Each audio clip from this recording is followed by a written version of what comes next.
要说花钱好比流水，赚钱犹如登天。生活中需要用钱的地方太多了，小到衣食住行，大到生病人情，都离不开钱。很多人从来不控制自己的花销，用得着的用不着的买一大堆。遇到商场促销的东西必买，以为赚到了，可等到过期都用不完。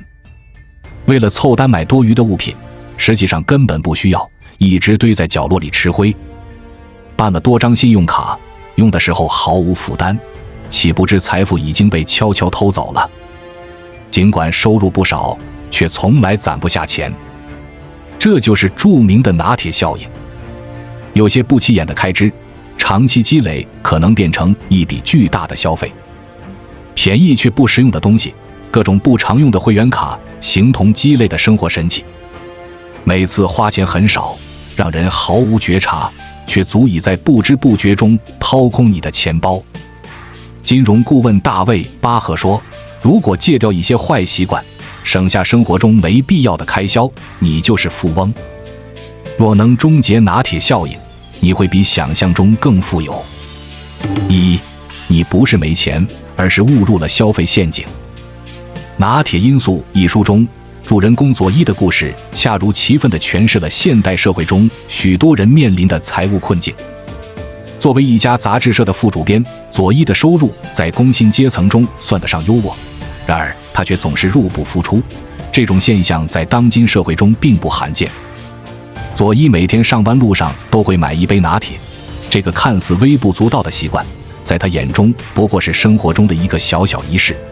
然而正是这样的小习惯，往往成为我们财务状况的隐形杀手。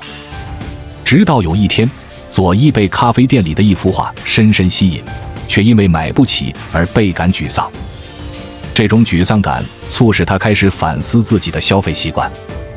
在咖啡师亨利的帮助下，佐伊做了一个简单却令人震惊的计算：一杯4.5美元的咖啡，每周工作日喝5天，1年下来竟然累计到了1200美元，刚好等于那幅令他魂牵梦萦的画作的价格。这个发现让佐伊恍然大悟，原来自己并非真的买不起那幅画，而是把钱不知不觉地花在了看似无关紧要的日常消费上。佐伊的故事揭示了一个普遍存在的问题：很多人并非真的没有钱，而是陷入了消费陷阱，没有有效地利用自己的收入。这种情况在现代社会中尤为普遍，尤其是在年轻人群体中。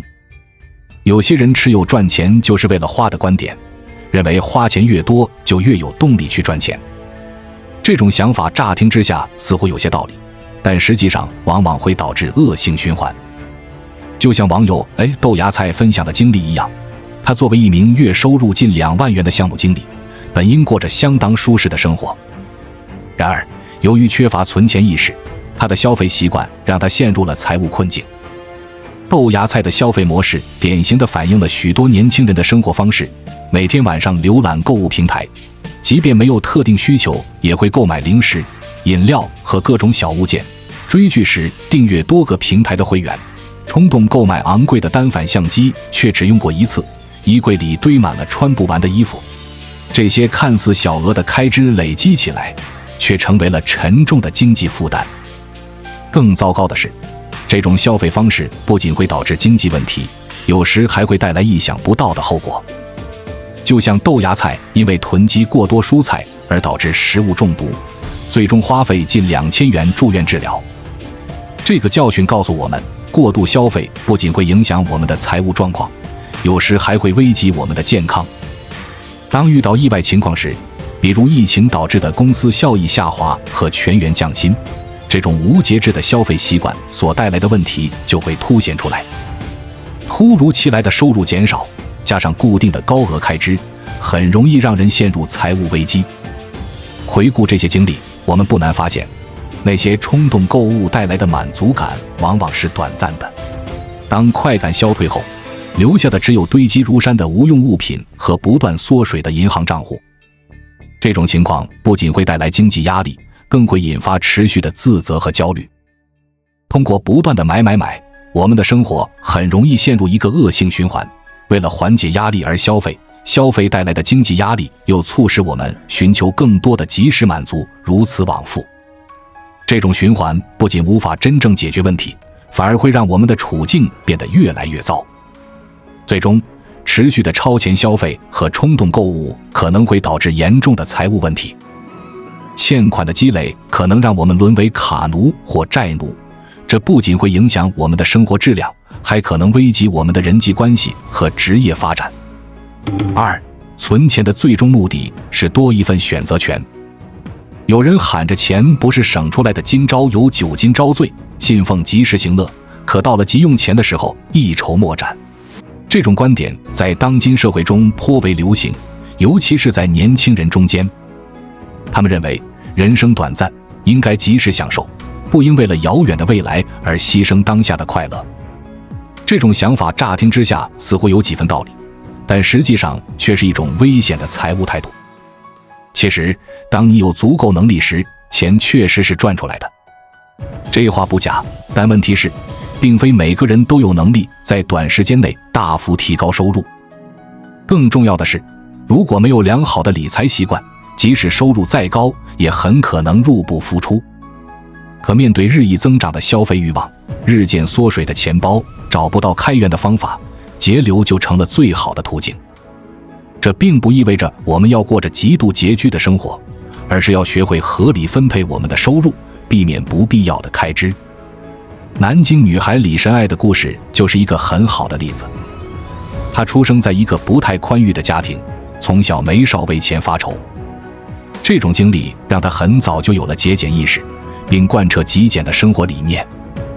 许多人可能会认为这种生活方式一定很痛苦，但事实恰恰相反。早在上大学时，李神爱就通过兼职不仅完成了学业，同时还用节省下来的钱买了人生第一套房子。这对于大多数同龄人来说，简直是不可想象的成就。毕业后，他再接再厉，通过努力工作和减少非必要开支，又攒下了第二套房的钱。在很多年轻人看来，李神爱的生活方式简直抠门到家了，是变态的守财奴生活。这种评价反映了当今社会普遍存在的一种误解，即认为节俭就意味着生活质量的下降。然而，李神爱却说，自己的快乐和踏实感正是来自于省钱。这句话道出了一个重要的真理：真正的幸福感并不来自于无节制的消费，而是源于对生活的掌控感和安全感。著名主持人白岩松曾说过一句发人深省的话：你有多会克制自己的欲望，你就拥有多少自由。这句话精辟地概括了理财的本质。当我们能够控制自己的消费欲望时，我们就获得了更多的选择权和自由度。当我们开始追求极简生活时，就不会轻易被外界的诱惑扰乱方向。在这个充满诱惑的消费社会中，保持清醒和自制力变得越来越重要。我们要明白，钱不是用来挥霍的资本，而应该成为一种自律的工具。通过合理使用金钱，我们可以为自己创造更多的机会和可能性。把看似微不足道的拿铁因子叠加起来，足以让我们拥有一份行走人世间的底气。这里的拿铁因子不仅指的是咖啡，还包括我们日常生活中那些看似不起眼的小开支。当我们能够控制这些小开支时，我们就能在不知不觉中积累起可观的财富。作家连岳曾分享过一个读者的故事，这个故事生动地诠释了坚持和节俭的力量。这位读者因为家庭贫困，初中没上完就被迫辍学谋生。刚开始他在餐馆打杂，一个月工资只有700块，但他却一分钱都舍不得花。这种极度节俭的生活方式，对于许多人来说可能难以想象，甚至会觉得太过极端。但这位读者有着强烈的求知欲，他渴望读书。于是他开始省吃俭用，到地摊上买些便宜的书来看。这种行为看似微不足道，但却体现了他对知识的渴求和对未来的规划。经过2年的努力积累，他终于攒够了钱，报名参加了成人高考。他的努力没有白费。后来他凭借自己的学历和能力，成功应聘到一家大型酒店。因为表现出色，他很快就得到了提拔，如今已经成为这家酒店的资深经理。这个故事告诉我们，存钱不仅仅是为了应对眼前的困难，更是为了给自己创造更多的机会。存款确实是一个人最坚强的后盾，它不仅可以为我们增添一份抵抗风险的能力，让我们能够从容应对生活中的各种不确定性，更能让我们在关键时刻有进退自如的选择权。当我们把钱投资在自己身上，无论是教育、健康还是个人发展，我们都有可能获得高额的回报。只要兜里有钱，我们就不会被生活的琐碎所羁绊。我们可以大胆地做自己想做的事，过自己想过的生活，真正拥有自主选择的权利。这种自由，恰恰是许多人追求及时行乐所无法获得的。诺贝尔经济学奖得主阿比基特和埃斯特是世界级贫困专家，他们通过研究对比发现，人之所以穷，是因为掉入了一个又一个的消费陷阱。办理各类购物卡看似优惠，实际上很少使用。买高档礼服等虽然很想要，但生活中使用频率很低的东西。盲目采购，遇上大促或者心情不好时就一味买，没有理智考虑时效性、实用性等问题。很多人觉得消费是在犒劳自己，但实际上，不合理的消费习惯，除了带给你还不完的账单外，也会让你深陷焦虑与恐慌。豆瓣博主栗子一独自在北京工作，每当结束繁琐的工作，回到出租屋，往往已经快10点了。这是他一天最放松的时候，也是最希望能犒劳自己一下的时候。于是躺在床上，开始翻看各类购物软件促销信息。在那些五花八门的消费品的撩拨下，他不知不觉多次点下付款按钮。护肤品一下就是2单，面膜一囤就是10盒，健身卡一买就是2年。等他月底拿到账单时，才发现自己的工资没有任何结余。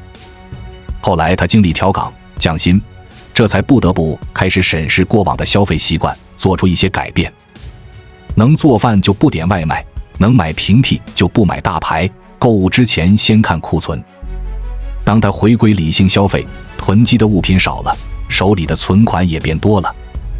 事实上，买只能带来短期的快感，紧跟着而来的是缺钱的紧迫感，无法自控的自责感。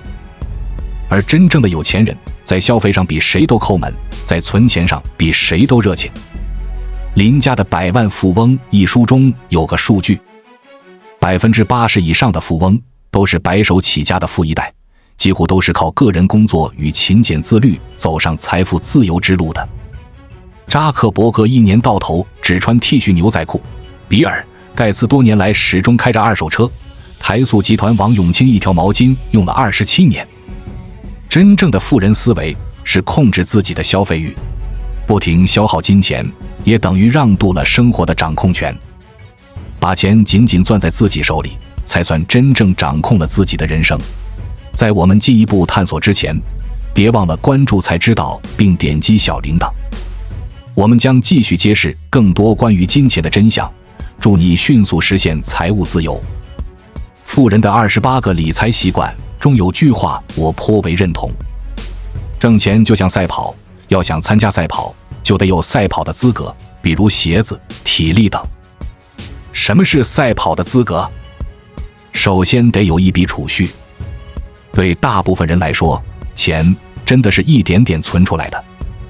当你拥有的积蓄越多，生活的机会就越多，选择的空间也就更大。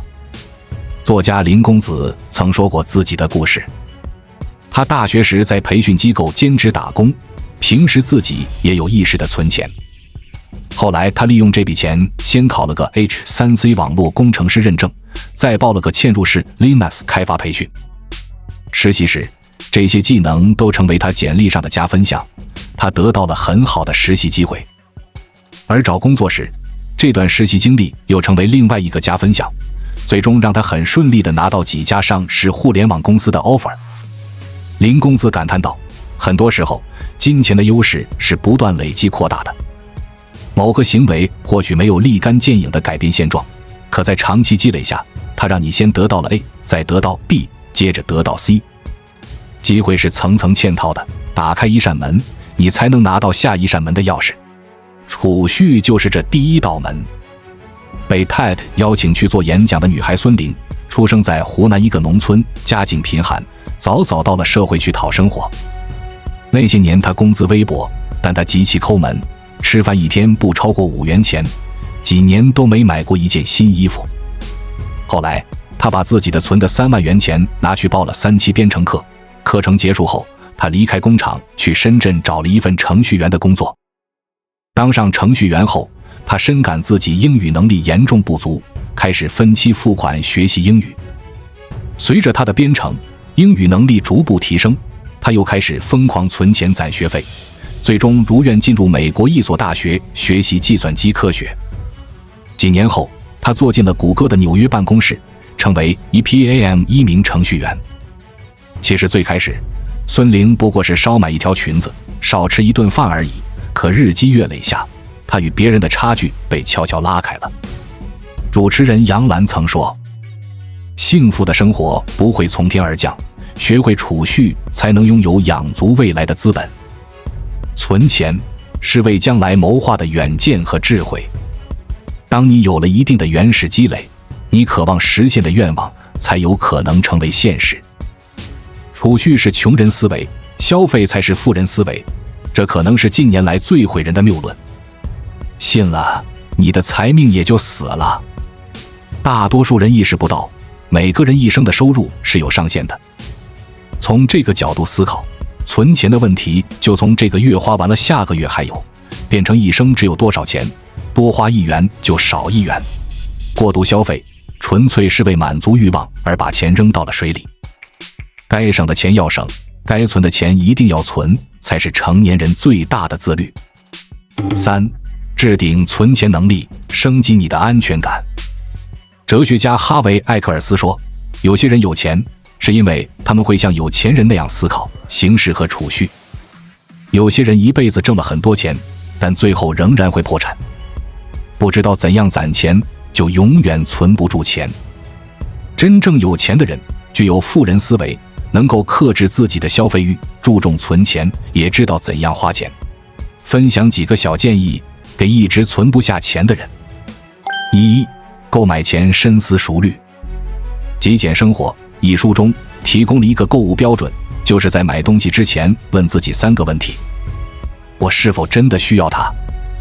我使用它的频率是多少？我现有的物品中是否有东西可以替代它？想清楚这几个问题，能帮你省下许多不必要的开支。2. 买品质更好的东西。想想生活中的你有没有这样的情况？商场打折时买下好几件衣服，事后才发现好像并不适合我。被天花乱坠的广告吸引，买了很多功能相同的化妆品。相比买来就被搁置，谨慎选择，买品质更好的东西才是更理性的做法。3. 钱花在刀刃上。企业家陈嘉庚曾说，该花的钱千千万万都要花，不该花的钱1分1厘都要省。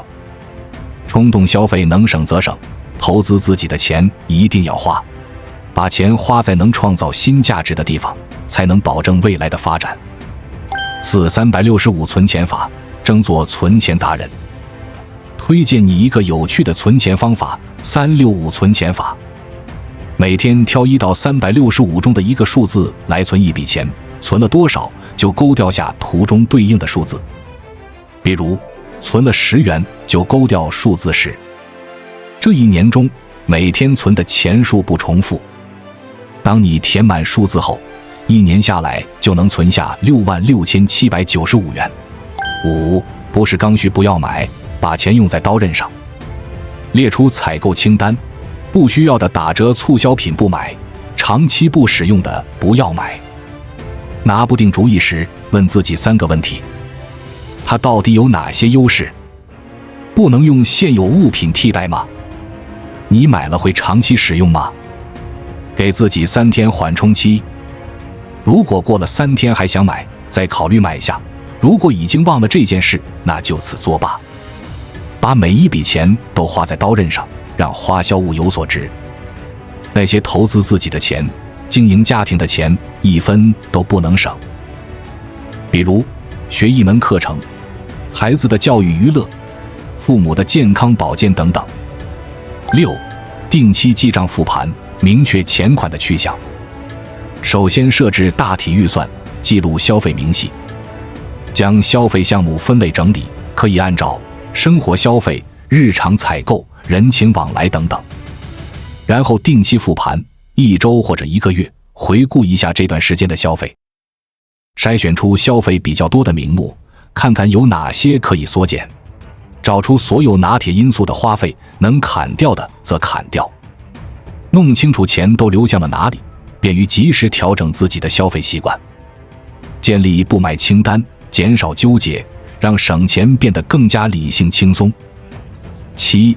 学会存钱技巧，守住你的钱袋子。333存钱法，把每个月的收入分为生活花销、储蓄、投资3等分，专款专用，这样至少能存下1/3的收入。52周阶梯存钱法，一年有52周，保证每周都比上一周存钱要多一些。比如第1周存10元，第2周存20元，第3周存30元，以此类推，一年就可以存下13780元。坚持储蓄，聚少成多，最终将是一笔不小的收获。巴尔扎克曾说，对于浪费的人，金钱是圆的；可是对于节俭的人，金钱是扁平的，是可以一块块堆积起来的。存钱是在存保障，省钱是在省风险。比起消费的快感，存款带来的安全感更踏实长久。毕竟，只有一笔可观的积蓄，才能从本质上改变生活，帮你度过一个又一个难关。生活中充斥着各种诱惑，也夹杂着各种不确定性。很多物品从一入手就开始贬值，也有很多黑天鹅事件将伺机爆发。你永远也猜不到，快乐消费的下一秒是否就陷入崩溃的边缘。但我们要相信，决定一个人穷富的，不再是赚钱的能力，更多取决于你怎么消费。为了得到真正想要的生活，你是否愿意换个新颖有趣的活法呢？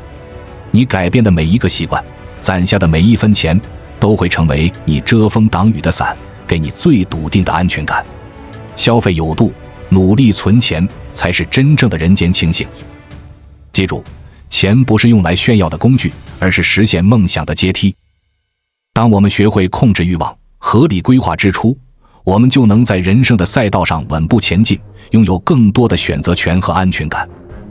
改变始于当下，从小小的拿铁开始，逐步培养健康的财务习惯，你会发现生活变得更加从容和美好。愿你我都能摆脱拿铁效应的束缚，在理财的道路上越走越远，最终实现真正的财务自由，过上心之所向的精彩人生。关注我，我是财之道，带你解锁更多金钱的真相。